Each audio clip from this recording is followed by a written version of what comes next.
Ambition affichée évidemment, celle de faire de ce marché de Noël le marché le plus écologique qu'il soit. Alors concrètement, qu'est-ce que ça veut dire?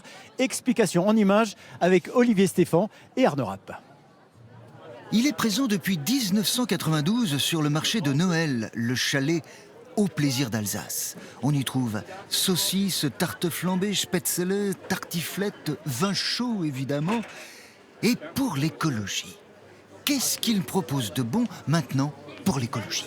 On a eu les eaux grises qui sont recyclables, qui sont maintenant dans les citernes, qui vont plus directement dans les égouts. On est passé tous au LED, on fait attention à nos réchauds et ainsi de suite. Les gobelets qui sont consignés, 1 € le gobelet, il est beau en plus.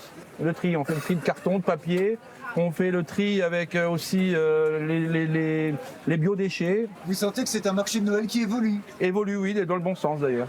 Séparateur de graisse, traitement des eaux usées, tri militaire des déchets, diminution drastique de la consommation électrique. Après 4 ans d'efforts municipaux, le marché de Noël de Strasbourg a obtenu cette année le label Management responsable des activités événementielles. Mais que dire du bilan carbone de ces millions de visiteurs dont certains viennent par avion? En événementiel, 80% du carbone produit vient de la mobilité, vient de la venue du spectateur.